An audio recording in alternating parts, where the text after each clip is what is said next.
All right, everyone, let's bring the meeting to order. We'll take our seats. Thanks, everybody, for coming out to our March meeting. I'm Ryan Davidson, Chairman. I will call the meeting to order, and we will start with the invocation. Would somebody care to lead us in the invocation this evening?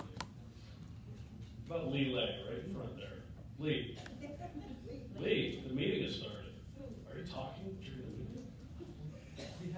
We have Democrat subterfuge going on amongst us.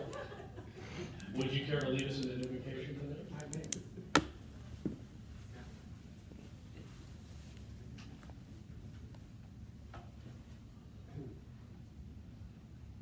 Our Father in heaven, we're thankful for this opportunity to gather and to discuss the well-being of those whom we represent in our various districts. We ask Thee to bless us to remember Thee and to remember the fine country in which we live and the freedoms that we have, and work to defend them in the ways that we need to, so that we can continue to be free and to show our love for Thee and show our express our freedoms politically and personally amongst our neighbors. And we ask Thee to be with us, and we say these things in the name of Jesus Christ. Amen. Amen. And please rise for the Pledge of Allegiance. I pledge allegiance to the flag of the United States of America and to the republic for which it stands, one nation, under God, indivisible, with liberty and justice for all. Thank you. All right, we're going to move right into our legislative updates. This is obviously going to be our last meeting while the legislature is in session. They're only going to be in session here for a couple more days, and they're all really busy, so I like to make sure I put them right up at the front. Now, as you know, one of the unique things about any county is that we play host to every Republican legislator for 3 months out of the year, and historically, they've just never really been invited to our meetings. I thought it would be a great opportunity to introduce some new people from around the state. So we're going to bring some up tonight, and I've invited every Republican legislator from across the state of Idaho, and I mean, their schedules day and night are always packed, so even though they're in town, it's hard to get legislators. So we're happy for those of you who are here tonight. So we're going to start right with, if she's here, Representative Barbara Ehart. Is she able to make it tonight? She'll be here in a couple of minutes. Okay. Well, then we'll just go to our next legislator on the list. It's our brand new senator from right here in District 21, Senator Regina Bayer.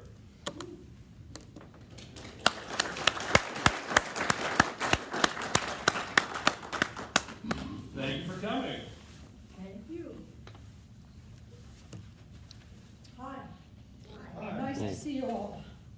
This is very quick because, believe it or not, preparation time is limited also because we've got testimony and bills in committee tomorrow and so forth. I think Ryan's optimistic if he thinks we're only going to be there a couple more days. We'll see. But, there's a lot of things on both sides of the rotunda, and these guys aren't there to perform on what they have over there if the Senate doesn't send them what they want to see. And so there's some battle royal coming on up. I wanted to start with just telling you that we went shopping today. We spent $4,739,800,000 today, just today, in voting on appropriations. And those included the Department of Labor, the State Tax Commission, colleges and universities. This didn't include education. It included the liquor stores, environment or quality, park and recreation, Percy, ISP, the treasurer, and transportation. So that didn't include any health and welfare or any schools in that figure of almost $5 billion. And tomorrow we're going to have a light day. We're only going to spend $51 million, and that's on commerce for $42 million and $8.5 million on a work development council. So that's not spending too much. Other big figures, and I just pulled a couple off because once they're gone, they're gone. We have over $2,502,000,000 spent on Medicare. We have $9 million spent on public television, and that even drew some no votes. We had $720 million spent on public schools, plus $1,033 million plus dollars on teachers, and another $98 million on administration. And those were just some of the big figures I was trying to quickly pull out for you. There's a battle royal going on the Medicaid expansion. Medicaid expansion was funded by the Senate, I think it's at least 2 weeks ago, because it has to be funded. And it was only funded on a 6-month basis because the fiscal year goes from July 1st to June 30th and so forth. The House of Representatives has that funding bill over there, but they have not acted on it yet, or we would be going home. But rightly so, they are waiting to hold it because it's kind of a going home bill until they see some, what we call Medicaid sideboards, some controls or restrictions. Right now there is a battle. There are 2 bills. One is in the Senate amending order bill, and it is a very light bill with some minor restrictions, and it's up for amendment. And the other one is a little bit stronger, but way down from where they originally started at because nobody could get those passed. And that is up for committee hearing in Senate Health and Welfare tomorrow. The chairman wants his. Some others want the bill that's come over from the House. The House wants to get their bill approved and get back. If we send them the Senate bill, they're probably going to kick it back at us. So until this all gets resolved, nobody's going home because the governor says if he doesn't have funding, nobody goes home. So that's where we stand, and I think you're optimistic if you think it's going to happen in a couple of days. There's several other bills that are still out there that the people around here anyway are very interested in. One of them is House Bill 217, which is the urban renewal bill, which is to put some restrictions as an example on the mayor of Boise. And it was amended, I believe, yesterday, if we lose track of time. And the biggest amendment I think was put into it was that it has to go, it has a lot of control from the people if the cost of the project is $1 million or more. Well, you don't build a sports stadium for $1 million anymore. It's multi-million dollars and so forth. So it would include things like the sports stadium and the library. So there would be some more input from the people before those things proceed. There's also the hemp bill, so that Idaho, which is one of the few states that's not allowed to grow hemp, can grow hemp. That one is also tied up in the amending order and discussion on both sides of the rotunda as to what will be accepted by both bodies. And then yesterday passed out of Senate State Affairs Committee was House Bill 206, which is the concealed weapons bill that would allow 16 to 20-year-olds. 18, excuse me, 18 to 20-year-olds to carry. They can carry exposed weapons now in city limits, but they can't carry concealed. But this came out of committee that they would be allowed to carry concealed. And so we'll see what happens to it on the Senate floor. If it passes without any changes or amendments, then it could go to the governor. The other thing, there's been other bills, but these are the important things that have been going on. The other thing that's kind of new is I read an article partially this afternoon. My husband found it during the day, and I only glanced at it quickly before we came down here, that the Department of Justice has a ruling from a federal judge that declares all of Obamacare unconstitutional and illegal. However, the government has not acted on it yet, so the Justice Department is trying to decipher how much action they should take before, without the government coming on board. So I thought those were just some highlights that I would give you. I thought I'd let Christie or whatever other legislators are going to speak up to talk first, and then I'm sure we'd be glad to field any questions, but I don't want to answer questions of things that they may be wanting to present to you. So with that, Christie.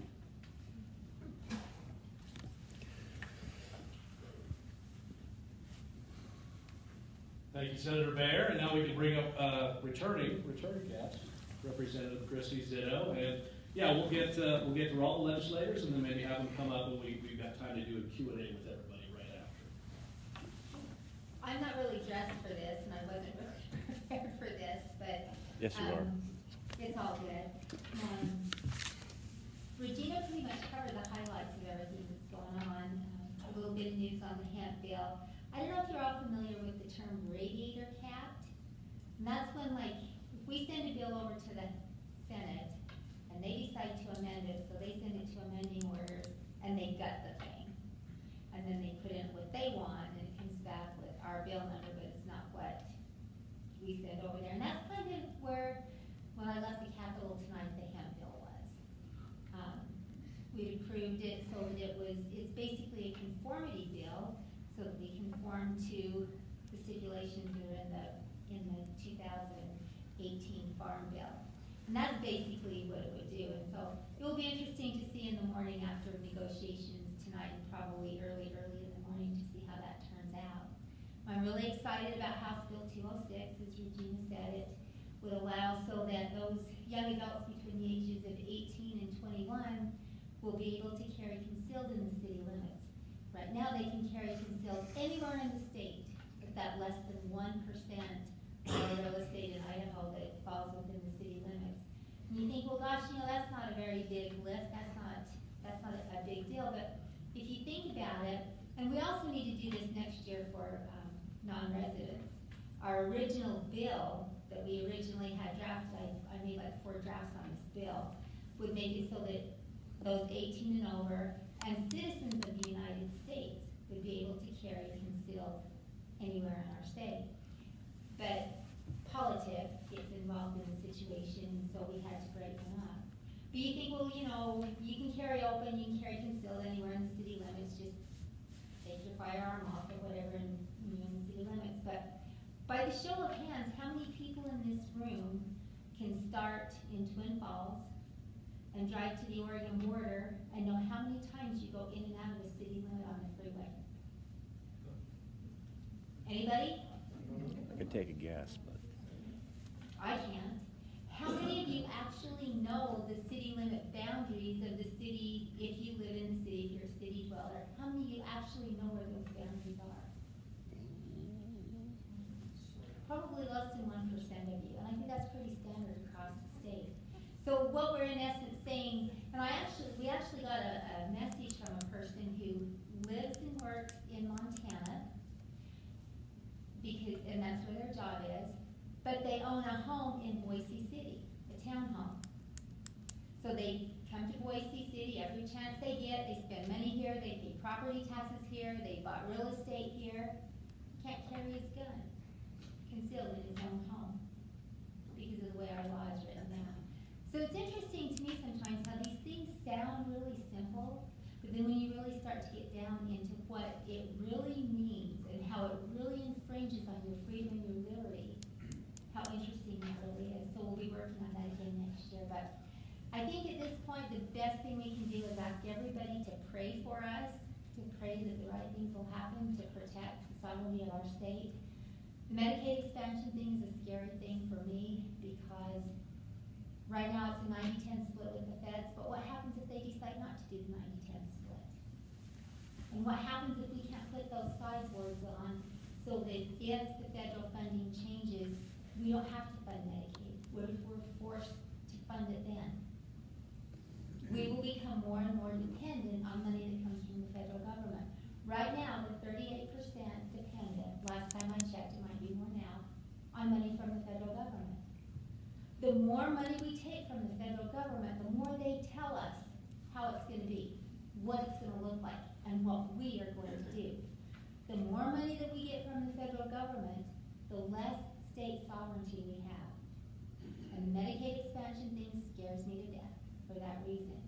Because I like the fact that Idaho is one of the most sovereign states in the country. I like the fact that Idaho operates more on its own dollar than almost any other state in the country, and I would like to see it stay that way. So I won't take any more of your time, and thank you for having me. Thank you for the opportunity, and if you have questions, call me anytime, or I'll answer the call when I can, or email or whatever. It's been a pleasure, thank you.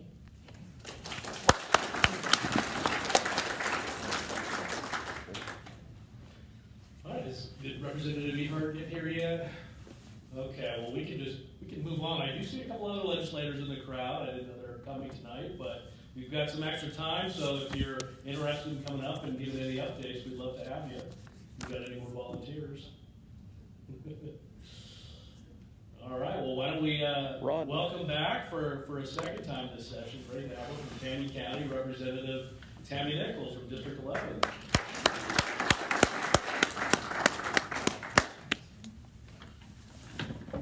All right, good evening. Representative Ehart wanted me to apologize. She was stuck on a call on a speaker that she's working on getting, and so that's where she is. I'll fill in for her, I guess. But so much has already been covered. I don't have a whole lot more to add, except for that now's the time to work for next session. And so we are starting to get things put together for the next session with both constituents and other organizations coming to talk with us about ideas and things that they would like to run for the next session. So I think a lot of us are trying to be diligent in getting prepared early on for the next session. It has been an interesting session, as Representative Zito has talked about. They've saved the best for last, and so we're going to have an interesting the rest of this week and next week, and hopefully that's as far as it goes. Yeah, it's been a really interesting session all around, and we want to thank you guys for helping and being there for us and for your input. Our precincts are very important, very vital to this whole process, and we appreciate the efforts that are always given by you, the people. And I just want to continue to encourage you to be involved, to be active, to be diligent, and to let us know of things that you're hearing or ideas or anything that you have that you think would be a benefit to our state, to the people that live here. So anyway, I won't take up any more time, but I just wanted to add that little bit and kind of ditto what everybody else said, because that's kind of where we're at. So thank you.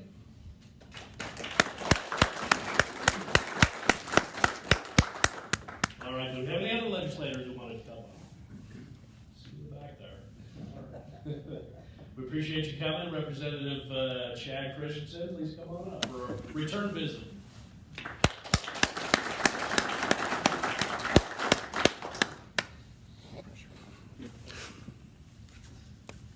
I just said I'll do a quick little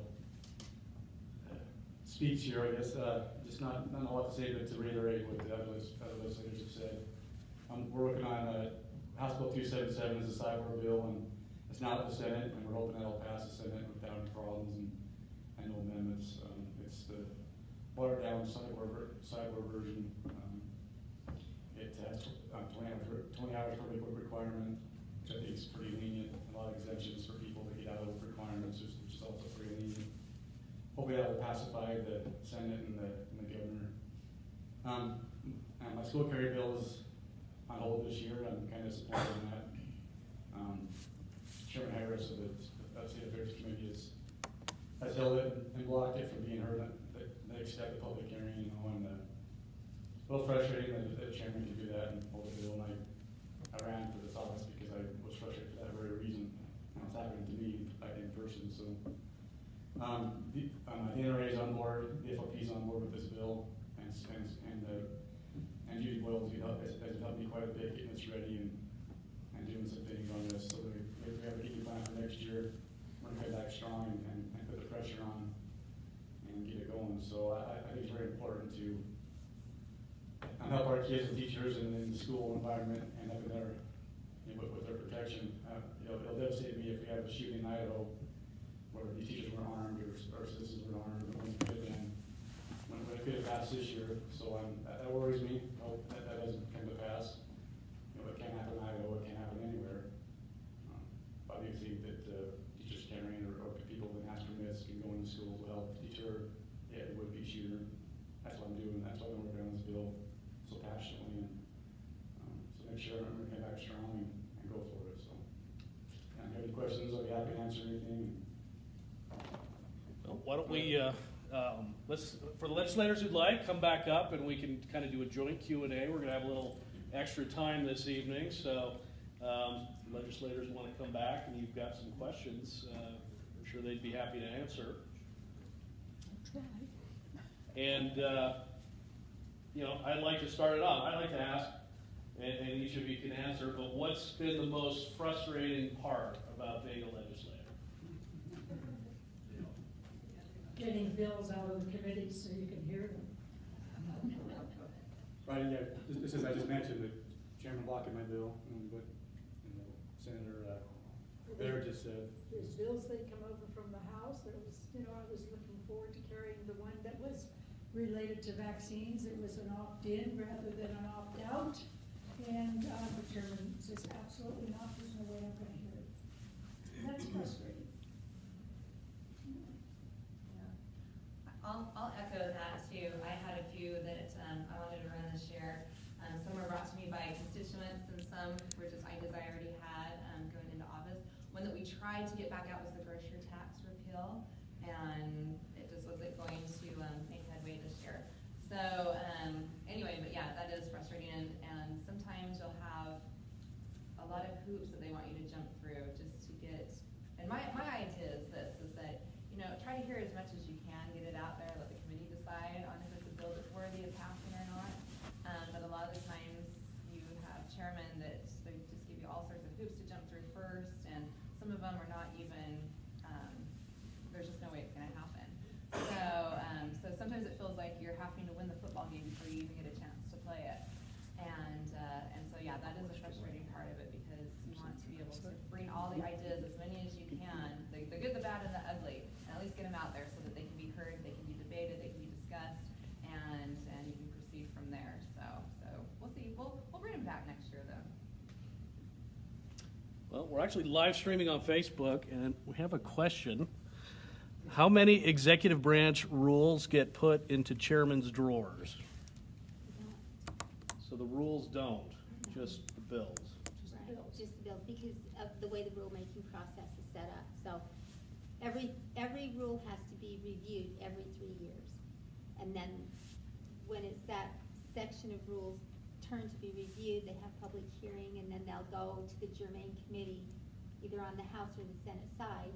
Then we review the rules. We actually had legislation this year to try to fix this, and it got stuck in Senate State Affairs. But so then, let's say rules for, I'm on the Ag Committee, so Ag rules come through. We review those rules. Tammy's on the same committee. We review the rules. Let's say we decide there's a rule that we don't think is appropriate, that doesn't work, doesn't fit, it's just bad, okay? And they have the same effect as law in your life once they're passed or once they're accepted. So we decide we don't like it, so we reject this certain set of rules. So then it goes to the Senate Ag Committee, and they decide it's okay. So now it's a rule. It only takes, it has to be rejected on both sides and concurred with. If one side decides to reject it, but the other side doesn't, it becomes a rule. So we had legislation that would make it so that, like any piece of legislation or any law, would have to be approved by both the House and the Senate before it could be effective.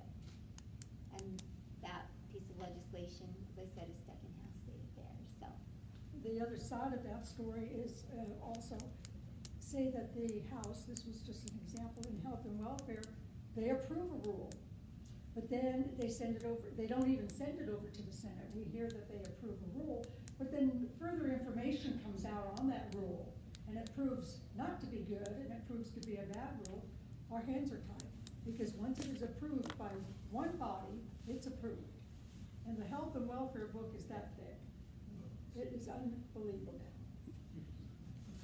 All right, we can open it up to the floor, and you can direct a question to an individual legislator or to all of them. David. Lots of questions, but David Doss, 1712. So the question is the history of being able to put these bills in the drawer.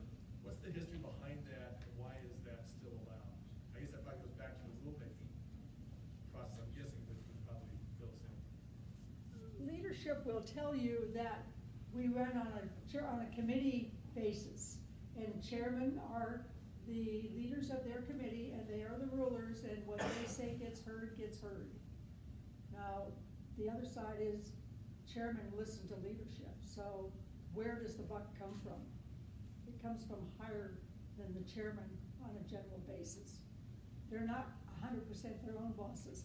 They may pretend they are, they may say they are, and try to get you to believe they are, but leadership has a big control on that.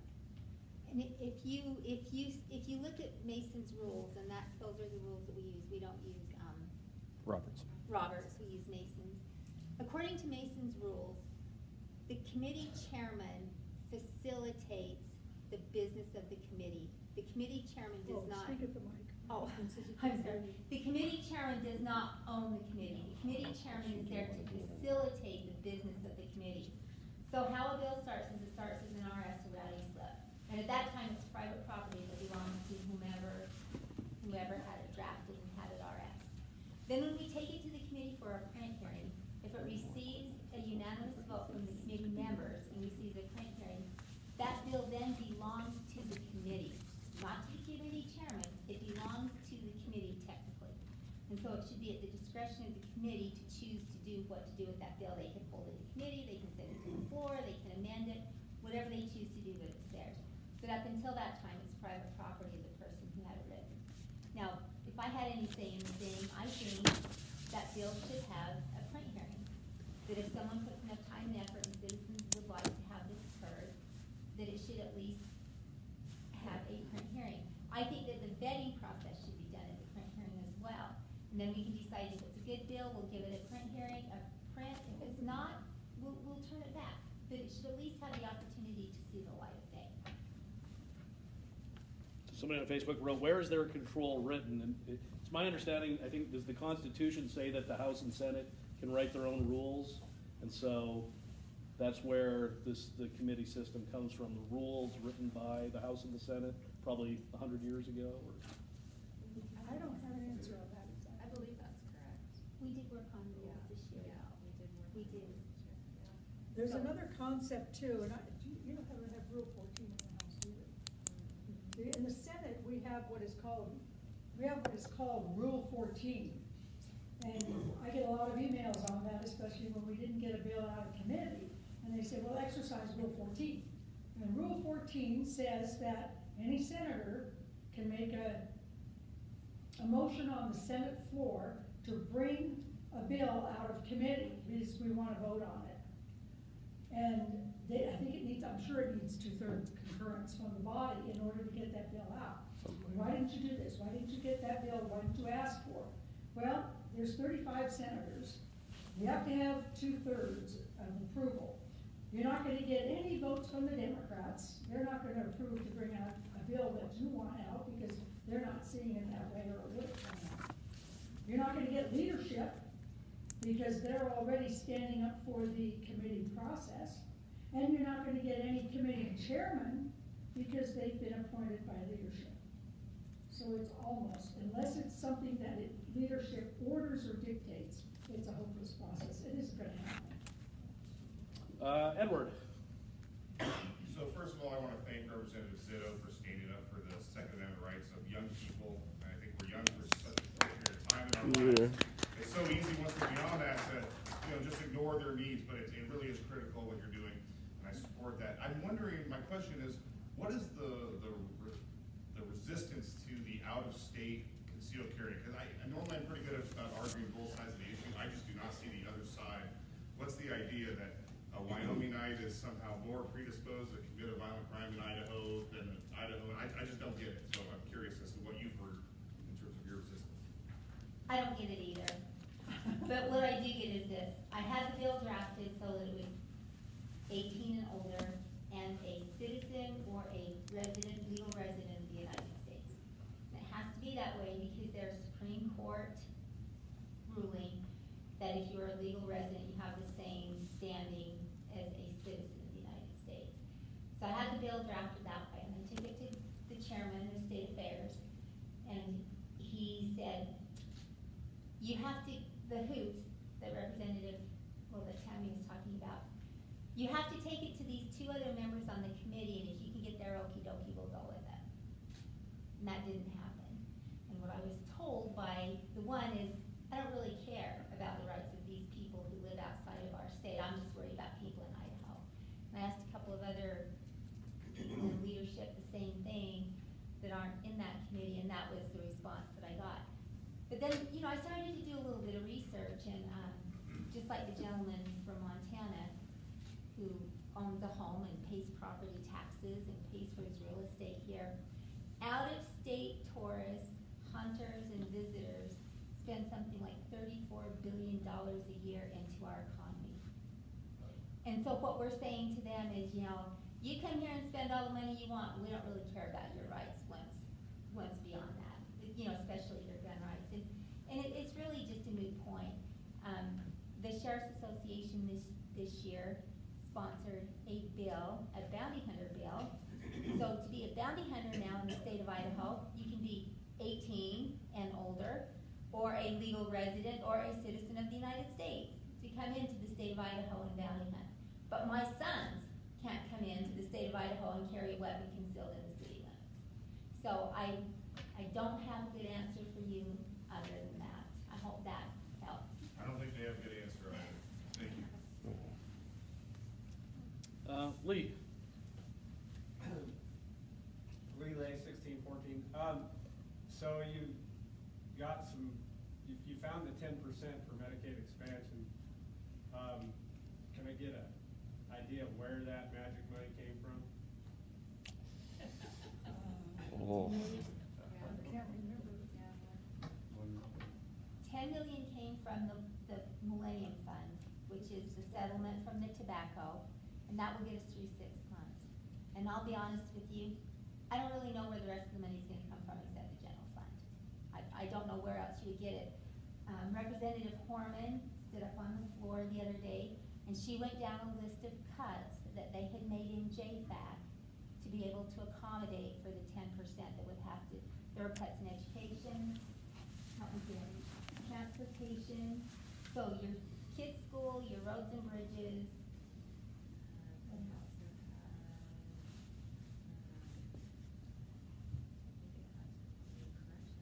What else? Corrections, there might have been some corrections, but she went down a list of cuts that JFAC had made to be able to accommodate. Because we're behind on revenue because of the difference in tax withholding now. We thought we would be ahead by this time, but we're not. We really don't know where we're going to be with that until after the April tax filing. So we don't know if we're going to catch up then or if we're going to stay behind for sure because of changes in the tax code last year. So it's just going to have to come from cuts everywhere else and then pray that the feds don't change their mind. Which, and I hate that, and I can't believe I just said that, because there's no such thing as feds. It's all our money. It just comes from a different checkbook that's overdrawn on the federal level. Well, maybe we'll declare them legal. Maybe. Stephen. I was just curious, you mentioned the money coming from the general fund, and you mentioned that it was coming from transportation. I wasn't aware that transportation got any general funding. Is that something new? Because I know when I worked at the transportation department, we were pretty adamant that we didn't want general funding because we didn't want to have to get into fights with other agencies over what was more important, transportation, education, health and welfare, or whatever, and we had a dedicated fund, the Highway Trust Fund. I know. Because I wasn't there. She didn't really indicate how it was going to work back into the general funds or anything. She just said those were the cuts that they had made so that they would be able to accommodate Medicaid funding.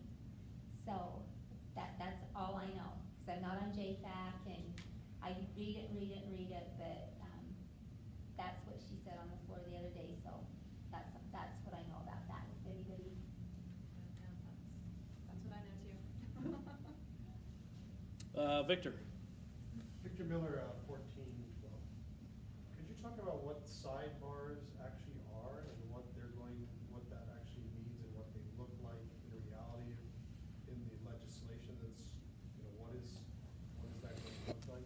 Then how many people are affected? Now, I heard originally there's estimates it might be 60,000 affected by Medicaid expansion, then the outside was 80, now it's 120,000 people. What is in front of me what I can remember. They're expecting about 91,000 people to sign up for the Medicaid expansion. And of those 91,000 people, they're expecting people that might have, if they put in work requirements, that would filter down to 6,500 people. And of those, they expect some of those not even to want to apply for it. They don't want to work. Sideboards are restrictions that are put on the your ability to get the Medicaid money. You get the Medicaid money if you're within, well, right now, up to 138% of poverty level. They're trying to, one of the bills out there now is trying to change that. It goes up to 100% of poverty level, and the people between 100 and 138% would stay on the current exchange bill. Then they're saying, one bill says that you have to be interested in getting some work training, whereas the more stringent bill says that you'll need to work 20 hours, but that's a month. No, that's a week. But you don't have to do it, you can do 80 hours in 2 weeks and have 2 weeks off. And that doesn't mean that you have to have a job or a paycheck from any place. You can be applying for a job, looking for work, going into work training, or going into some education. It doesn't have to be a physical job like we're expecting it. Or volunteering. You can volunteer, yes, you can do volunteer work, yeah. What are the rest of the sideboards? Another sideboard is freedom from 30 days, when 90 days, right? When you apply for Medicaid, they will, you don't get it just from the day that you apply. They go back, either 30 days back or 90 days back. Now, it's the only insurance I've ever seen. You go buy house insurance and you don't get to go yesterday because you had an accident or anything else. It's from the day you apply, but not on Medicaid. You go back. And then you can reapply again. If you get kicked off of Medicaid, you can be off of it for 2 months and reapply.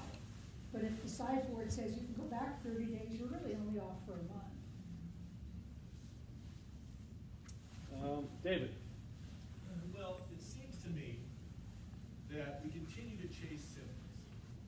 I'm a naturopathic health coach and full hydrotherapist. And we've got sick people. Why do we have sick people? Because we subsidize ag. So if I wreck my car a lot, I crash it, my insurance goes up. And I'm restricted, maybe I even lose my rights to drive my car. So what I'm suggesting, there ought to be a discussion about taking away about 80% of the junk food that's in these stores and getting people eating real food so they're not sick. Because the real reason why they're sick is because they're eating trash food. You got the fast food restaurants, you got sodas, you got all this polluted food, especially all the glyphosate that's grown on these crops in our own very own state, that's polluting the people and making them sick. But meanwhile, we're chasing symptoms rather than getting to the root cause. And we can turn people around all day long because we at our clinic we show them how to eat properly, detoxify the body. That's what you brought up. I want to know why. Good luck with that one. I was just gonna say, we're having a hard enough time trying to do the insurance part of things, so having the state and having everybody agree to what foods are proper foods to eat, that's gonna be a whole nother story. Interestingly enough, though, there are states now, which I hope we don't jump on the bandwagon, but now they're they're looking at allowing fast food if you're on SNAP programs or food stamps or things along those lines. They're actually looking at opening up fast foods for you to be able to purchase with food stamps. So, no, you're right. There's symptoms that we treat. We put Band-Aids on a lot of things, but there's actual symptoms that need to be addressed. But I don't see that happening anytime soon to be able to do that aspect. We're trying to get people just to work 20 hours a week for their free health insurance. And so to try to move, and literally there were people testifying that said, you know what, you shouldn't be adding work requirements. You shouldn't be telling people they have to work if they're not motivated to work. There's literally people that would say that in their testimony meeting. And so when you're dealing with that kind of thought process, trying to get people just to even take control of what they're eating and being healthier about it, good luck. Because they're drugged via the chemical foods. What's that? That's because they're drugged up the chemical And that very well could be, but I'm just saying, want to work for free health insurance. I don't know. Welfare, not insurance. Yeah. Well, and I'm gonna just run one more thing by you real quick. I've got 5 kids. When my kids were born and growing up, we didn't have health insurance, okay? So I was responsible to pay the bills if we went to the doctor or something happened. So like if one of my kids came running to me and told me they were bleeding to death or they had a broken bone, I needed to see it poking out of the skin, or I needed to know that there was blood all over everything before we go to the doctor, because I was responsible for that. Because I was responsible for our health, and I did everything I could to make sure that my kids ate well, to make sure that they got plenty of exercise, to make sure, which wasn't hard on the farm. But my point is this: as long as you're not responsible to pay those bills, do you care what your health is as long as somebody's gonna pick up the tab? So as long as we keep taking the responsibility away from people to take care of themselves, it goes back to you teach a man to fish, he's gonna eat forever. You give him a fish and he's gonna eat for a day. Sure. So as long as we keep taking that personal responsibility away from people, we're gonna have those challenges. But as soon as you're responsible to pay those bills, you take a lot better care of your car, you take a lot better care of your health, you take a lot better care of everything when you know you have to pick up the tab when things go bad.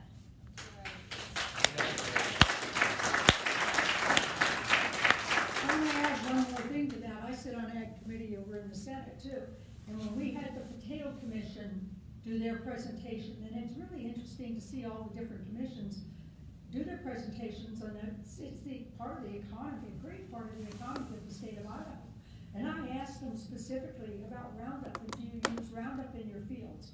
Oh, just around the perimeter, but why do you ask? What's the problem with that? They don't know. Wendy? Start dying, we sit. I've been in healthcare for 42 years, and the whole Medicaid thing is just abominable to me, because I take care of patients every day, even today, and if you guys realize that Medicaid is really reverse discrimination, because I have to pay insurance, and then I have a $6,000 deductible, and then I only get paid a certain percentage of that. So because I have to do that, I do not go to the ER if I'm not dying. I do not go to a doctor visit unless I know what I need or what I want. I do not ask for things I cannot pay for. Now, there are Medicaid patients that come in every day that I see, and they request things above and beyond what is necessary for people to have, more than I can even afford, yet they are given it for free, and they know it's free, and so they abuse it. And it will not stop until you look at Medicaid and you start saying, that isn't the top echelon of insurance. You are not eligible for every single thing that healthcare can provide for you. And until you put limits to what they can, because they go into the ER, the majority of women that have babies in this case are on Medicaid, okay? The majority. So they're electively having babies because they don't have to pay for it, and they're requesting that. There's the majority of women that come into our clinic are on Medicaid. The majority of women are no longer married anymore, and so they are single, and they're qualifying for welfare and for food stamps and for everything. Now, there has to be a control. There has to be some common sense. And I'll tell you why, because I have been a taxpayer and a worker my whole life, and I went to do my taxes, and my income dropped by 30%, my taxes went up by 60%. Now, there's nothing that isn't paid for by the taxpayers. Until you guys become responsible in spending our money and decreasing our costs, you're not doing the job that you're elected to do. Find people that are actually working out there to come and testify. I can't testify because I'm working 40, 50 hours a week. You know, I'm the one that's paying these bills. I see Medicaid abuse every single day I go to work in the healthcare system. Because people don't understand, when you vote for something like this, it's going to come out of the people that work to have to pay for it. And the ones that don't work are the ones that continually want more and more benefits at the cost of the taxpayers. At the cost of me not even getting those benefits. I can't afford those things. I can't get those things with my own insurance that I'm paying for. But you're allowing Medicaid patients to receive that. And then talk about reverse discrimination. It is. And counterfeit and abomination to me that our state is Idaho, mostly Republican, and I'm paying more taxes this year, double than on what I did, and not one thing has changed except that my income went down. And Wendy, we're feeling the same pain. We have Then about. do something about it. We're Somebody's trying. gotta get mad enough to do We something have about it. 25, give or take, 25 to 30 good votes in the House. It's not a controlling number. We need more good people elected. We need people to pay attention to who they're electing. We have, in the Senate, I can count on one hand the conservative votes I can rely on. They aren't there. And so some of these people need to be replaced. And if you clean house and take us all out, fine, but put in good conservative people.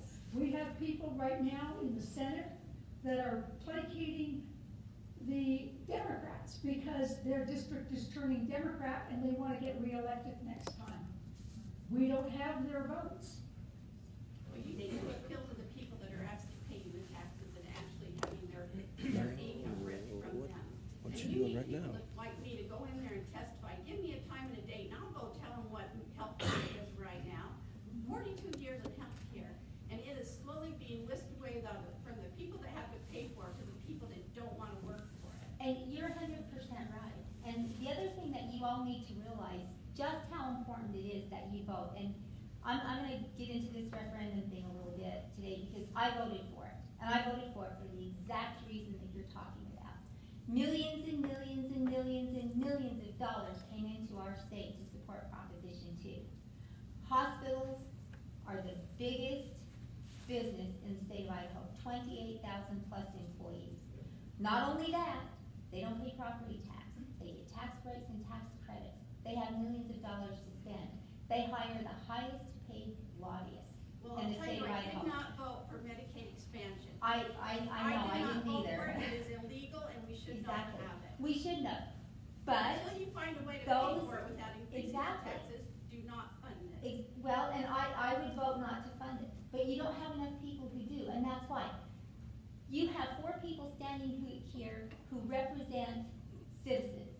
We are 4 people who lobby for you. But that building is filled with red tags of people who lobby for big business, for hospitals, for insurance companies, Do you for work for the pharmaceuticals. lobbyists? I don't know. No, I don't. No, I don't. there are But what people I'm that do. saying is there are people that cage that. Just like the gun bill. Every time you go to run a gun bill, the first question you're gonna get asked is, what does the FOP say? Or what does the Sheriff's Association say? Well, now, wait a minute, excuse me, but I think the sheriffs and I think the police, I love them, I honor them, I respect them, Doug knows I do. But they work for you. And they are there to enforce the laws that you want to see created through your legislators, not to tell your legislators what to do. And that's the challenge that we're having with our healthcare today as well.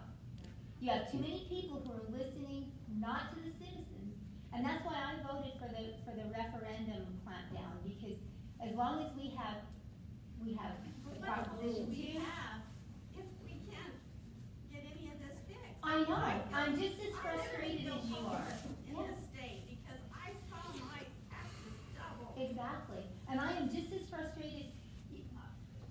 Since the day I was born, I've never taken a nap, It's better for me never. and my husband not to work. Exactly. Because I don't get more If you don't, if I don't. Rick has- Because we are slowly This becoming question- socialized Rick? to our economy, where we can't afford to even work. right? Let's take a couple more. Great. The reference to millions of dollars of money coming in kind of segues into my question. A year and a half ago, I was going on a road trip, stopped at a truck stop in Pocatello, and to get gas, and I needed a bag of ice. In front of me is a lady making a purchase of a giant soda and a box of mini donuts. As you can imagine, she used her Idaho Medicaid card to make that purchase. And, huh? Yeah, I don't know. One of those cards that has the Idaho logo on it. I asked the teller if that was the EBT card. She says, yes. I said, they're allowed to buy that with our tax money. And she said, yes, I see it all day, every day. And so here we are, that can't even be considered food, but it's allowed to be purchased with our tax dollars. Why? Because Nagel Beverage, Frito-Lay, will not let us pass legislation that restricts the items that can be purchased with that. And now we're expanding Medicaid, and we're gonna charge the taxpayers for the healthcare costs that the products our tax money is going to buy causes. This lady was morbidly obese. She would fit into the demographic that in all likelihood had type 2 diabetes. And we are subsidizing with our tax dollars to create consequences that we're now spending more of our tax dollars to treat, if you will, if you can consider what they do medically, actually treating that stuff. But what is it going to take for people to stand up to the lobbyists, the healthcare industry, the hospitals was brought up earlier. But everywhere we turn, there's another one of these interest groups that will argue you have to protect my subsidy, but will argue against the similar thing when it's someone else. But it seems like everybody is only interested in their own special interest, and we're not consistent. We have people argue against Obamacare because it is, you can't force us to purchase a product, but then we have the same people arguing for a vaccine mandate. And it's incongruent, and I don't know, I find it pretty frustrating that we don't have individuals that can point that out, and the incongruency and the not be able to stand up to those special interest groups. Is there ever a possibility that we can start seeing some sanity down there and be consistent? There's a book called Confrontational Politics, and if you care, you should read it. Because there's only one thing that most people who are in office understand, and that's when they get voted in or voted out of office. And as long as we keep putting the same people back in these positions, and you're unhappy with what they do, keep getting put back into those same positions, nothing's going to change. The definition of insanity. Doing the same thing over and over and over and expecting a different result. And beyond that, I don't know what to say, because I know that there are 4 of us standing here that try every day. And as I started to say, I've never taken a nap since my mom complained because I never napped when I was a baby. I'm exhausted because of the stress and because of just exactly what you're saying. And what can we do to make this better for the people we represent? There's got to be more. There's got to be more people. Unfortunately, it seems like the same special interest groups keep putting the same people they want that kowtow to their interests back in office. Absolutely. I just made a post on Facebook about this very thing with, I'm tired of rhinos in Idaho. We have these ranchers and farmers that say they're conservatives from these conservative areas, but they're not. They don't vote that way. They vote like a Democrat. So these people need to be out of office. So we need to focus on these individuals that vote like Democrats, vote liberal. All 4 of us vote constitutionally, and we aren't the problem. We're the ones here to help you and listen to what the people want and follow the Constitution. But these rhinos in office are the problem in Idaho, and they call themselves conservatives. We aren't. That's the real issue. But here's a man that went and fought for it, and he took out a rhino. He took out Tom Lurcher. And his body was ready to pass a resolution to sanction Tom Lurcher, and Chad went and took him out. So we just need more and more and more of that. All right, we've got time for one last question right here. It's not really a question, it's a suggestion. Wendy, is that your name? Yeah. Wendy got up and spoke very eloquently, but she said that she can't take time off from work to go into the State House and present her position.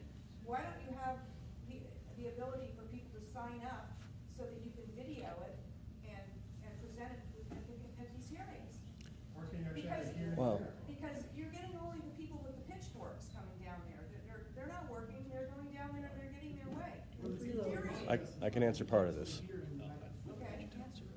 All the time, people that you want to come and testify, hearings get canceled, the night before people take off work, they take paid time off. It happens a lot in the House. And that's so true, and it's frustrating to us too, because we get people that, we let people know, okay, this hearing's gonna be tomorrow, we need you to come down and testify, and then we find out at the same time, Chrissy's had that happen several times, where she had people lined up to come and speak and testify, and then they cancel it. And I mean, we've had people come in from out of town, and then they can't speak because they cancel it, and that's up to, I mean, that's up to leadership and the chairman. Yeah, people from Coeur d'Alene that come down. It's leadership. Who are you talking about when you talk about leadership? I don't know what that is. Yeah, so, and see, and that's important to know what leadership is. What do we mean when we say leadership? Well, we have speakers, we have the Speaker of the House, we have minority leadership, which is the Democrat Party, we have majority leadership, so there's a majority leader, there's an assistant leader, and then there's chairman, and there's all these leadership positions within the body itself. But the main leadership is the Speaker of the House in the House and the pro tem of the Senate. And they don't get opponents in the elections. They got opponents this year in the party, right? Both of those. They're up for leadership election the beginning of December every 2 years, yes. And we did have people that ran against the leadership that was currently in position, and it was not didn't make it. successful. So, yeah, because it's a game, it's a power game. And it makes it really difficult when you try to make those changes, but the odds are kind of already stacked against you that it's gonna happen. There is remote testimony that they did set up, what was it, last year? Did it start last year? It's not in every room. Yeah, it's not in every room, but there is that available for some things, not everything. And then, of course, there's phone calls, emails, if you can, I mean, I have people that'll just stop down, they just have, time, and they just stop in and want to see if I'm there, and if I am, they're more than welcome to come in and talk to me. I have a total open door policy, so they're more than welcome to come in anytime. Oh, and you can submit your testimonies and that sort of thing too. Written testimony, yeah, and then we can take it with us and actually give your testimony for you and submit it that way. So there's other options available. It's just knowing what's available and how to utilize it. But it's tough. It's tough on us. Like I said, we try to get things set up so that people can come down and testify, and the things get canceled on us. And there's really nothing we can do about it at that time. It may not be until the next week that they're going to hear that testimony again. So it's just really kind of sporadic, and things move around a lot, and you don't always know what's going to be happening the next day. So. All right, well, we're going to call it there. Give them a big round of applause for taking the questions.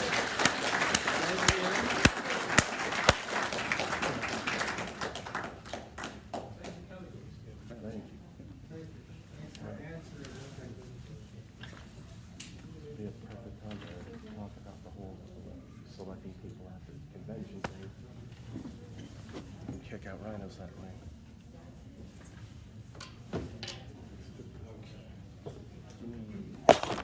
This is, it's probably a good segue to talk a little bit about, what is the point of the precinct committee and the Ada County Central Committee and all of our central committees.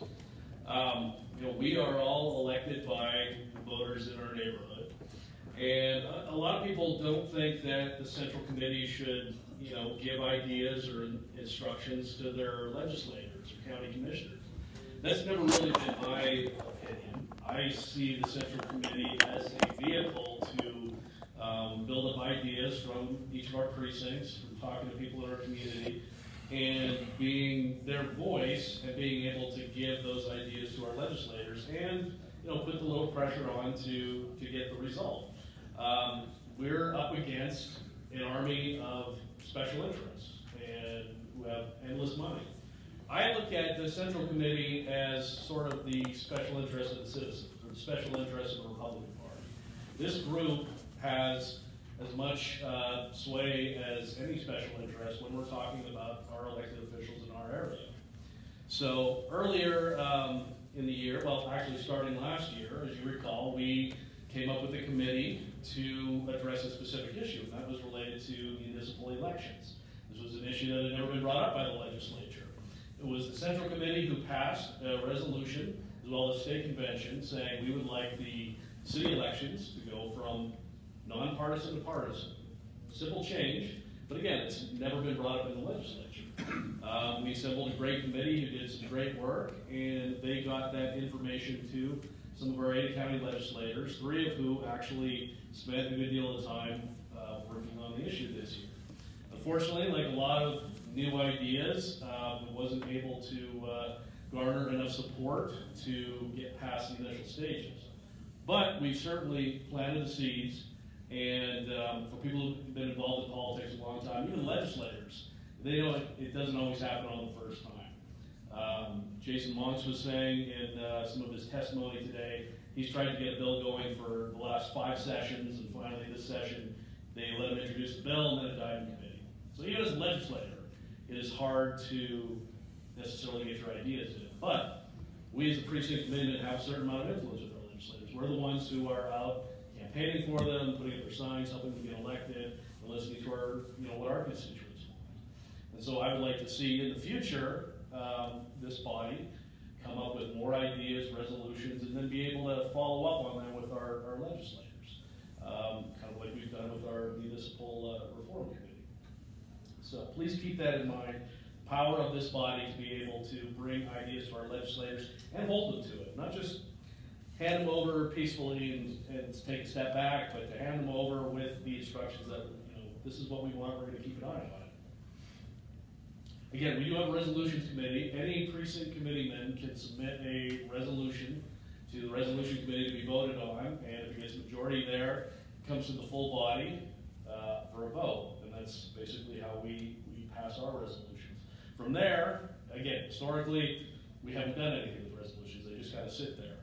This has kind of been the first time with our municipal election committee that we went another step further, created a new committee to take that issue to the legislature, and we've gotten traction.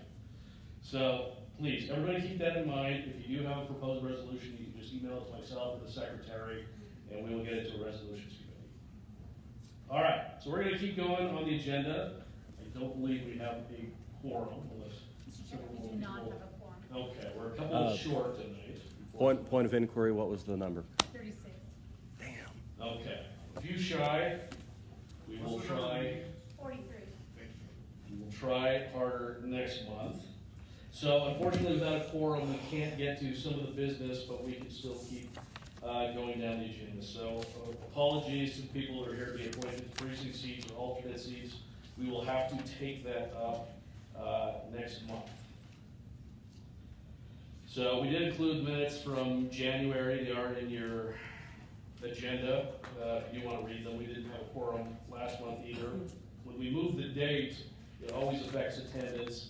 The courthouse was booked on our normal 4th Tuesday in February. So we moved it to the 2nd, and that unfortunately had a negative effect on attendance. Our treasurer is not here. The treasurer's report. Well, we could skip down to number 11, open discussion. And our legislators didn't really address this issue too much, but this is a hot button issue that was just voted on today in a House committee, and it's going to the House floor. And we had several Republicans down there at the State House today. Some testifying. I was there. I didn't get a chance to testify. But this is Senate Bill 1159, which is a bill to essentially, when you boil it down, make the state initiative process a lot more difficult. And this is one of the still major things that they're going to have to vote on before they leave. So again, it has passed the Senate committee and the full Senate. Today it passed the House committee. So if you want this bill passed or defeated, you as precinct committeemen still have an opportunity to contact your local legislators and tell them your feeling on the issue. So I'm a big proponent of the initiative process, and the initiative process is something that's available to every Idaho citizen.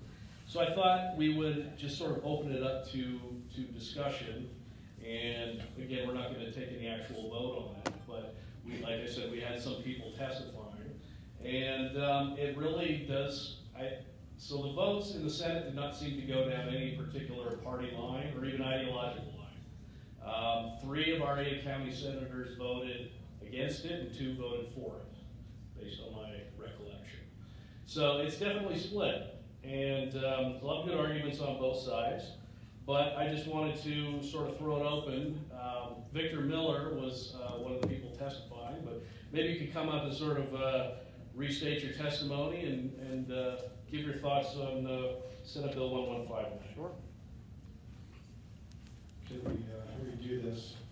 So I actually introduced myself. I said I'm Victor Miller from Eagle, and because you're supposed to spell your last name, I said it's Miller, like the beer that adds corn syrup to its ingredients. So, there you go. So this is basically what I said. I said I wanted to relate a personal story because my wife and I attended an event in spring of 2018 down at Expo, Idaho, and we were approached by two people in the smocks, the pictures of the horses. You know, they had the things on where they could, and it said horse stuff, horse racing. They showed the horses on it, and they both came up to us and they said, "Hey, would you like to sign a petition for historic horse racing? Do you want to see the horses come back to the track? I mean, you can see the track."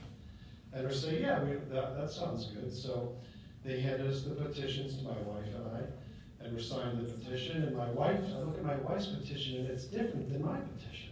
And I said, "Hey, can I just see your petition for a second?" And the other petition, so the guys dressed in all the horse stuff, was the Medicaid expansion one. So my wife was signing the Medicaid expansion one, and this guy's dressed all in the horse stuff. So I crossed out the names on both of ours, all of them, because I was like, what is going on here? I asked to speak to his supervisor, and all of a sudden the guy with the Medicaid expansion petition disappeared. So after that, I became very I was kind of heightened, my senses were heightened about this, and we did more research and found out that historic horse racing was not the jockey sitting down on the horse going around the track kind, but rather it was about gambling machines that showed historic races. So I felt that we were played, my wife and I were played. We had, the petition at its heart was about gambling, not about horses going around the track. And the guy dressed in the horse stuff is making me trying to sign a petition for Medicaid expansion. So then in October of 18, Chairman Ryan Davidson of the Ada County Republican Central Committee, I told the committee this morning, conducted a debate on Prop 1, which I think is great for us to have. And it pitted Todd Dvorak, you remember, and the mayor of Garden City. His name was John Evans. And John Evans made it clear that he felt Prop 1's real purpose was to save a specific for-profit business who had its license taken away with the repeal of 2015 legislation after they had basically failed to follow through on representations to the legislators. So during the debate, the mayor of Garden City actually said, Prop 1 is targeted legislation that benefits a private, for-profit enterprise business. It will allow business that is otherwise failing to stay in business. And its advantage no other industry in Idaho has the ability to take care of. So my question is, the mayor said, is that fair? So during the same meeting, John Vanderwaal, you remember, talked about the fact that he said that you changed the business model from what you said. You told us it's an expansion of gambling. Don't deceive the people by saying it's the same as horse racing. This is to create another industry. And John Vanderwaal was basically saying, look, just say it's a gambling bill and run that. I mean, if you want competition in gambling, just say that's what you want to do. So I told the committee this morning, I said, I'm not here to discuss the merits of Prop 1 or even the group that supported it. I mentioned the story and facts in my testimony because it exposes the problems with the current manner in which initiatives and referendums are brought to the voters. In my firsthand experience, I felt there was deception in the description of the Prop 1 cause itself, as articulated by the canvassers. I also felt there was deception in the manner in which the signatures were obtained, and that there was deception in the clothes worn by the canvassers. And from what I heard publicly from John Vanderwaal in the mayor of the city of Garden City, that there was deception in what they were asking the voters to do by basically saving a troubled business model for a for-profit company, essentially asking voters to grant this company a permanent advantage in a new industry by going around the legislature who had taken something away from them because they had misrepresented their business.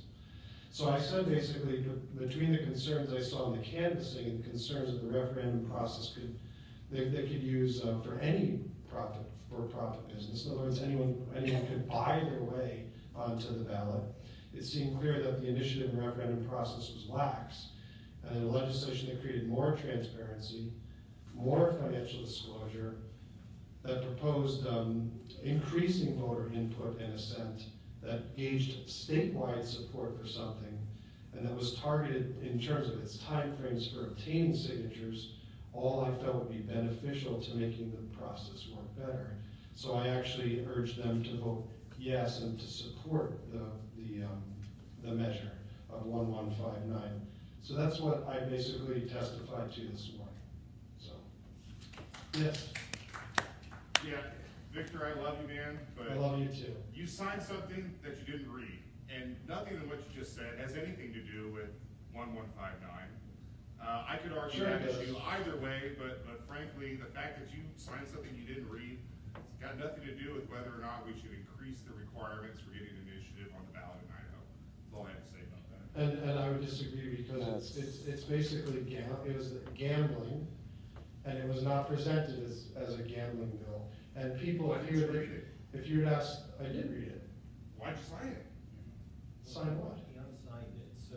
What do you mean I signed it? I didn't sign it. I You gave said you crossed out testimony. the names when you realized what it was. Yeah, I'm crossing because I did not know at that time that what they were actually representing. That's true.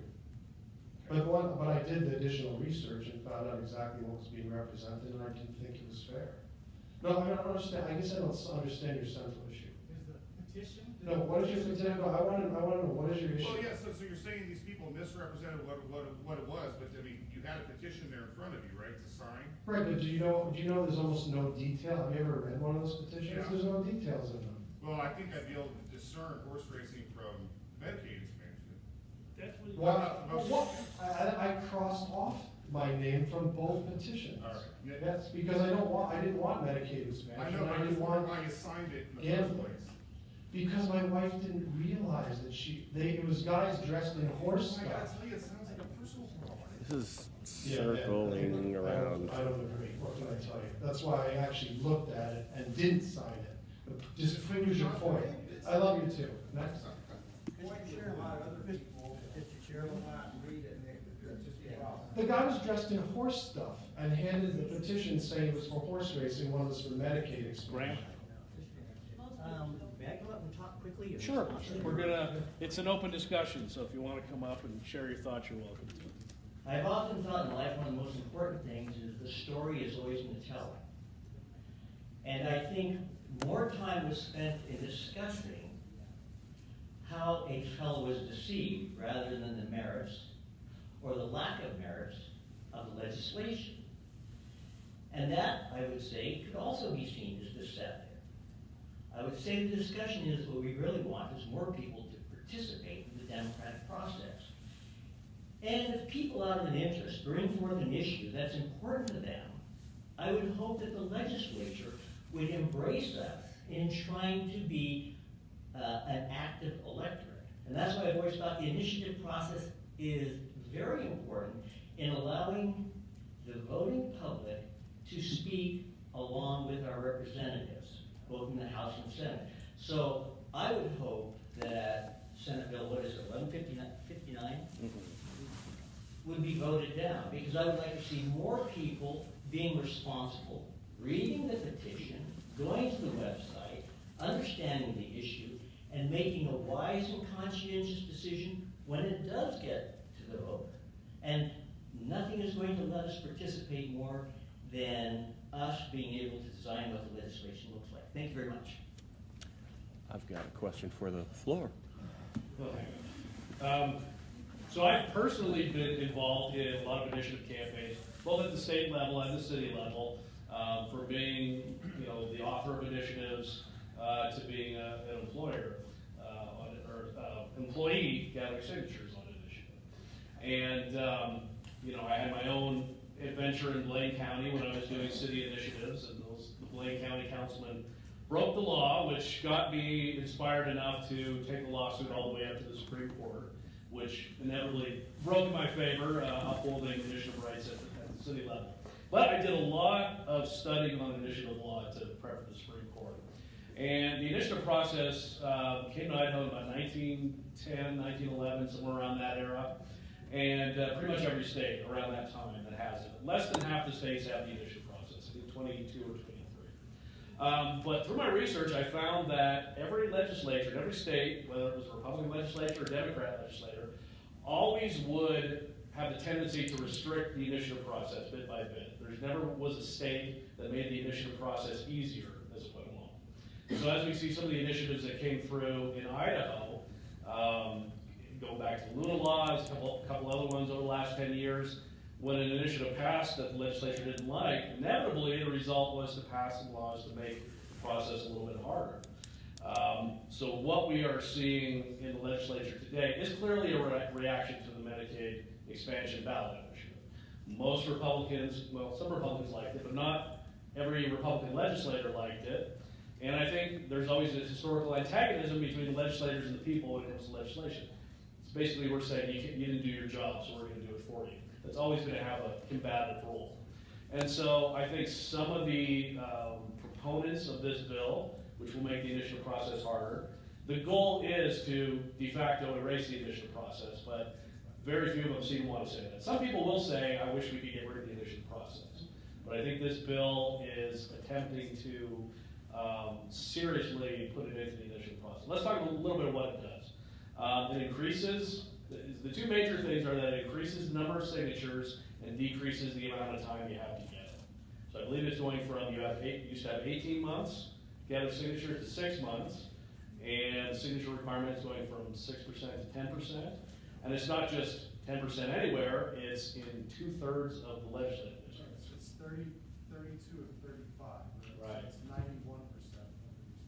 And so inevitably, as the initiative process has gotten harder and harder, we see that it becomes only available to the big companies that can spend a lot of money. It's hard to get grassroots initiatives out there without $1 million. So as it gets harder and harder, it's my opinion, it's only going to be limited to the companies or the special interests with a lot of money. It really excludes the citizens. If we wanted to have a debate about ending the initiative, I think that should be on the table, but sort of de facto writing it out of existence by making it impossible. I'm not a particular fan of that. I would like to see us go the other way. Now, obviously, there's going to be, in any election process, waste, fraud, and abuse. When you have signature gatherers who are paid, sometimes there's incentive to skirt the rules. My feeling is I don't want to throw out the baby with the bathwater. But does anyone else have any comments? Greg? You know, I understand the initiative process and the purpose of it. I have some concerns. A few years ago, I was going to the hockey game with Senator Toriansky, and we were met down at the Grove by people gathering signatures, and I tend to be a pretty curious person, and I asked what it was about and so forth, and it was a petition to get the anti-Luna law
for instance, for Second Amendment proponents to raise the money to defeat an initiative like that in Washington, because, you know, we're regular people, all we want to do is see our constitutional rights preserved. But they can bring in all this outside funding, you know, millions and millions and millions of dollars of Bloomberg or union money to get what they can't get through the legislative process. And so I understand what, you know, Graham is saying about public involvement, and Ryan, what you've done in the past. But I don't know, somehow that pendulum seems to swing so far one way. And if there was some kind of balance where we could not have out-of-state people coming in and buying our Idaho policy in that manner, and having the ripple effect of losing legislative seats like we did during the anti-Luna law measure campaign and so forth, you know, I'm open to hearing compromise, and whether this is the exact right legislation to affect, you know, balancing that, I'm not sure. But Well, I would comment on, you know, just comment on out-of-state money. As we know, out-of-state money affects almost every election we have in Idaho. It affects congressmen, gubernatorial candidates, legislators, probably even some county commissioners are getting money from out of state in the form of campaign contributions. So that raises the question, well, does that delegitimize their election? And if it does, should we pass a law to try to ban out of state money? And, well, if you have the idea that money is speech, is that a ban on free those speech? contributions are limited by campaign finance laws. The initiative process, I don't believe, is. And there's unlimited pools of money, like Bloomberg money, that can come in and fund anti-Second Amendment policies. So yes, like a couple of our commissioners were funded by, you know, like Brand and T.J. Thompson.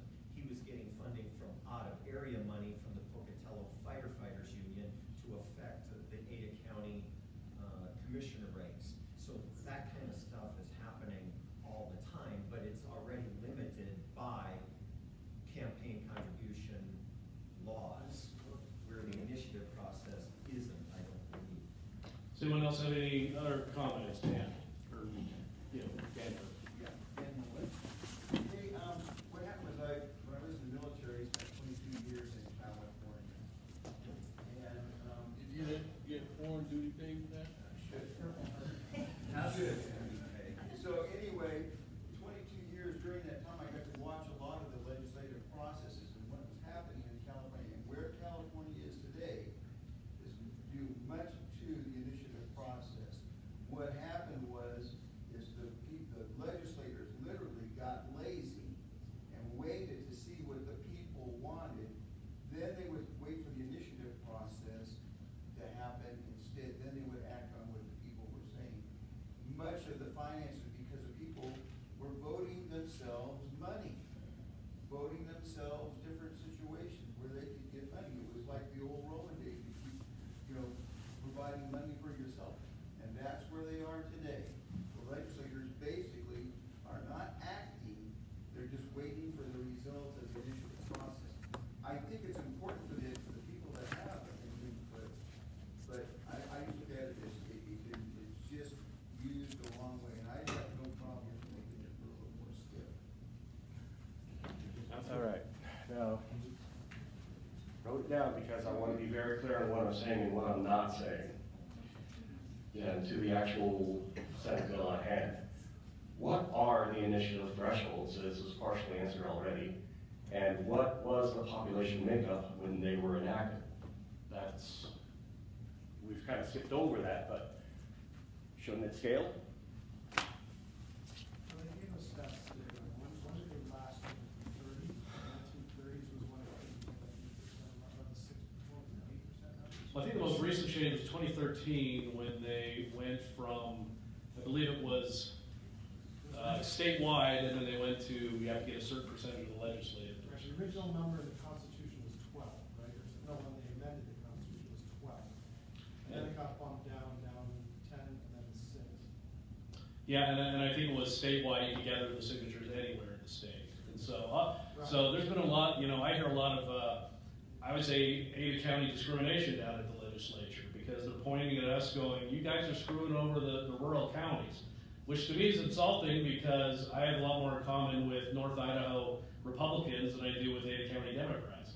So to say that just because we're in a populous county, that we all vote as a block, and that we don't understand the issues of rural Republicans, to me, that's a little bit discriminatory. But do you have any other comments? Dave? You know what, Dave, you might, you were gonna do this in an announcement, but talking about the other side of the petition process, there's a petition process going on in Boise right now to require a vote before Dave Peters spends $100 million on a new library or a stadium. This is actually being started by Democrats, which is fascinating, which is actually good news, because they might have a chance of getting it through. So maybe you can talk about it. The testimony at House Bill 217 was very interesting, because it was Democrats and Republicans, and at one point everybody was on the same side. Again, very much in favor of the 217. There is one thing now that you can really do something about. There is a group called Boise Working Together. Just remember that, because if you put www dot in front of it and workingtogether.com/petitions. This group is seeking 5,000 signatures to put on the ballot to vote whether or not the city can spend a certain amount of money for libraries and for stadiums. And this all came about because of abuse by Urban Renewal. Well, Urban Renewal had some good features about it. Its requirements are that they can create an urban renewal district in a deteriorating or declining area. So if you think that starting from Americana and running east along the river to Capitol Boulevard, then to back along Capitol to Americana, or to River Street, back to Americana, and back to the point of the beginning, if you think that's a declining and deteriorating area, what a fraud. So what happens is, when the Urban Renewal District can make a district and then float a project, they can fund it with tax increment financing. And that vehicle is one which they appraise the property at the beginning of the project.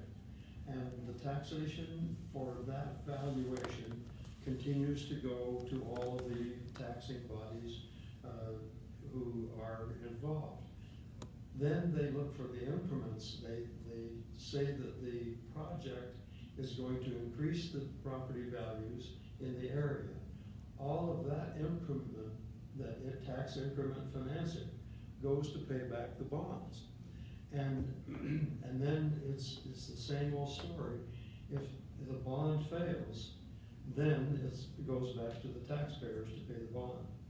And we've seen this, the concerned taxpayers who were opposing the stadium to start with found several areas around the nation which had funded a stadium, and it had actually bankrupted a couple of cities and made a real burden on the taxpayers.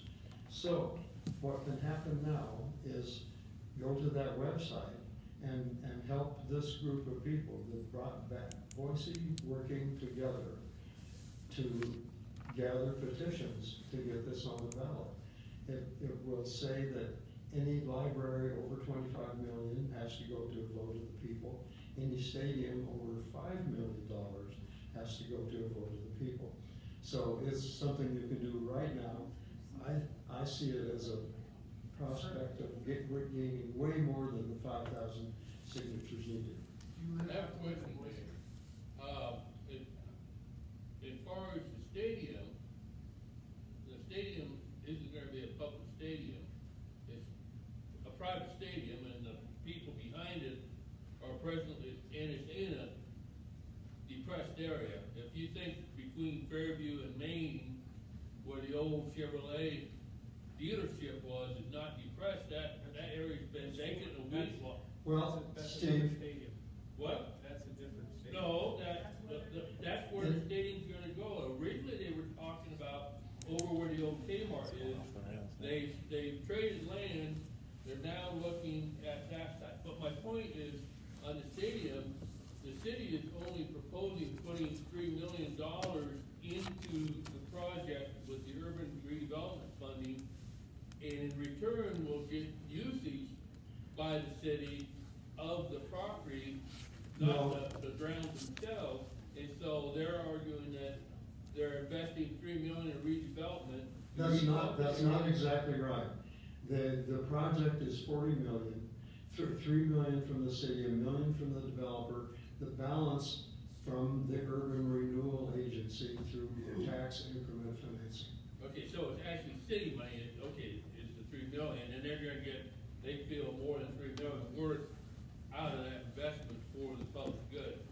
Okay, I knew it was 3 million from the city, but, okay, so. But the balance, 30-some million is through urban renewal agency.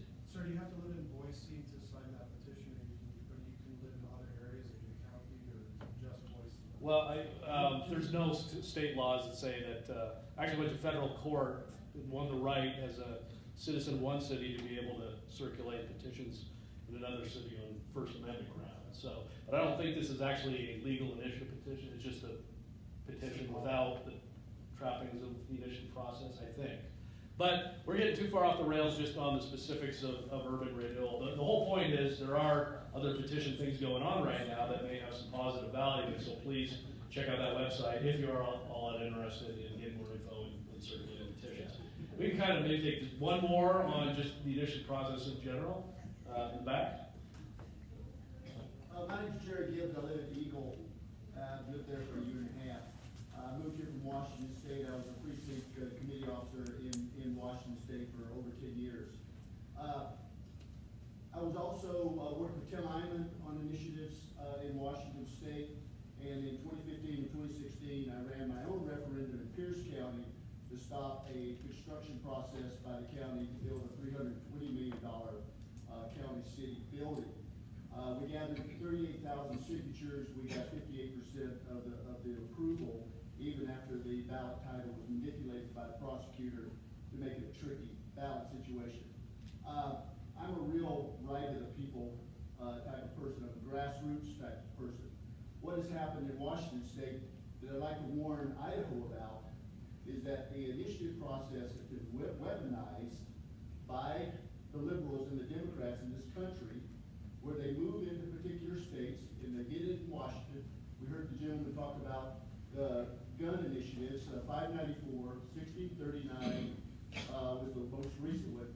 But Bloomberg, some of the fund managers in King County, they figured out they can fund these initiatives cheaper than going and buying 20 state reps and senators. So I hired 50 signature gatherers from Ohio, Michigan, California to come and gather signatures for me. You pay these people by a signature that they gather. Their techniques are unscrupulous in how they do it. But I had to hire these people because the thresholds were so high. If you didn't hire paid signature gatherers, you're never going to get it on the ballot.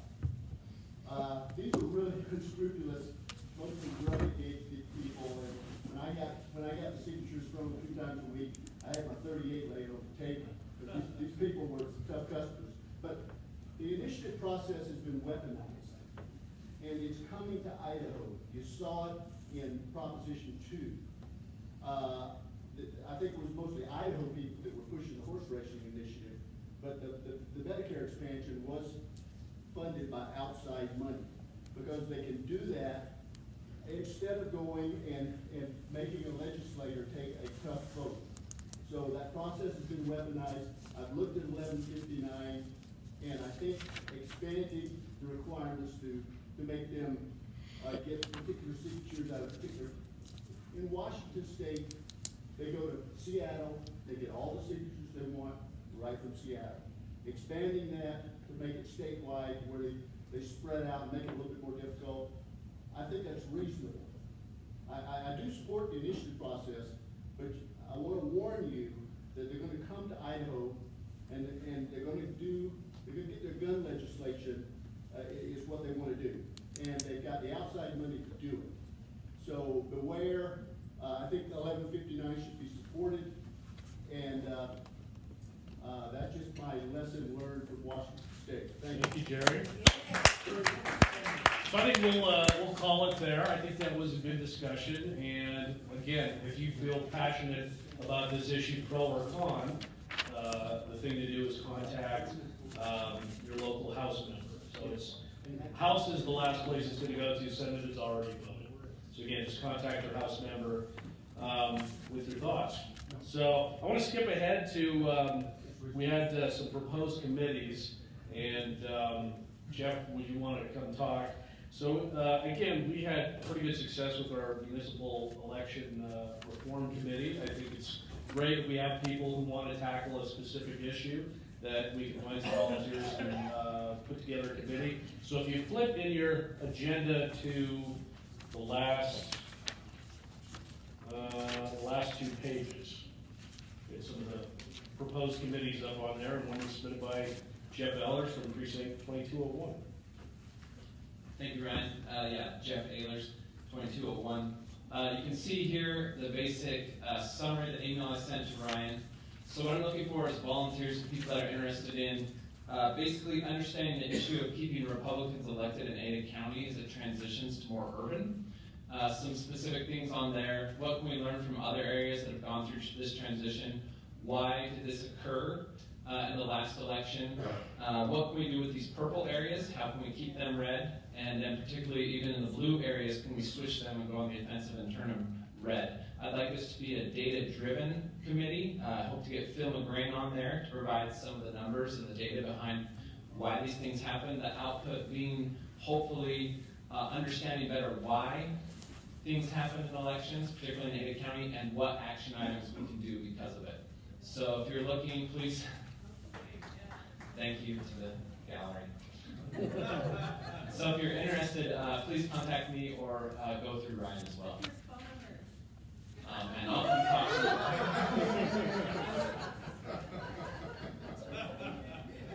Thank you, Jeff. I'm so excited to get involved. I love it. Jeff Ehlers, E-H-E-L-E-R-S. Okay, so we can't vote on business, but we have a couple big things coming up. Obviously, the Western Idaho Fair. We have to get our paperwork in by April 15th, and generally the executive committee votes to fund that, but if anyone has any concerns, I mean, it's been a historical tradition of the Ada County Central Committee to pay for the fair booth. I think when it's all said and done, our total costs are around $2,000 or so. So that includes purchasing the space for the booth, insurance, maybe tickets, and then just maybe little decorative items that go along with it, or water, So around $2,000. So we'll probably have to put that through the executive committee. But did anyone have any comments on the fair? Any issues with spending that money? No. You have another Hillary cut out? Well, Don't get started. Please don't get started. Some storage ready to go in case somebody wants it again. Do we have an idea when the different districts will know what day they're covering? No. We don't know yet? We're very far along. It's going to be a while. I don't know. I get complained to about that kind of thing. So. Parades, we're going to be doing the parades. We had a volunteer, one of our vice chairs, to be the parade chair. Julie Morgan, our state committee woman, is going to be the Western Idaho Fair chairperson again. Yearly dues to the state party. So we raised some money at our primary election party, and we gave the state party, I believe it was $2,500 for dues. Now I think our yearly dues to the state party is $40,000. We never really get close to it, but we did make some more money at the general election party, and the state party is asking me, okay, are you guys going to give us anything this year? I think that's something we need to consider, possibly another $2,500. One of the issues is some of the little counties, they start complaining, well, if Ada County doesn't pay anything, why do we have to? And so the state chair contacted me and said, hey, can you help us out? And so I think it'd probably be reasonable to cut them another check, not for $40,000, but probably something we could afford. Speaking of the state chair, you may have heard that the state chair at the time, Jonathan Parker, had resigned early. The first vice chair, Jennifer Locke, is the acting chair, and she's going to be serving till the summer state central committee meeting. I've been informed that the summer meeting will be in Boise. Normally, it's somewhere else in the state. We have the winter meeting in Boise, and then the summer meeting is in a different county. But just because this one's, a little chaotic with the lack of the chairman, the state central committee decided to have it in Boise. So I think it's going to be at the Center on the Grove. Yes, Chairman Locke did confirm that. Yeah. She told me in a text. I didn't write it down, but I believe it's June. Late June, yeah. So again, that's for the members of the state central committee, but it is open to the public. Any Republican can go and participate. Should be a fun event. They are trying to get a big name speaker to do a fundraiser. She really wants to get Donald Trump Jr. So she's working on that, but it's anybody's guess. Hopefully we'll get somebody good and have a good event out there. No one's really for sure right now who's going to be running for state chair. So that's something I'm sure as we get closer, more people will express an interest. Mr. Chair, June 28 and 29. Okay. So I really encourage you to go even if you're not a voting member. If it's here in Boise, it's worth going to and taking a look. And generally, if our congressmen or senators are in town, they generally attend that. So good place to talk to them. Okay. Well, we are probably getting close to adjourning, so we can probably get down to, well, was there any other legislators or elected officials here tonight that we could recognize? I think we got them all. Is there any other announcements or any other issues to bring up before we adjourn tonight? Okay, great. Go Broncos. All right, well, I would call this meeting at ease. Thank you, everybody, for coming. We'll see you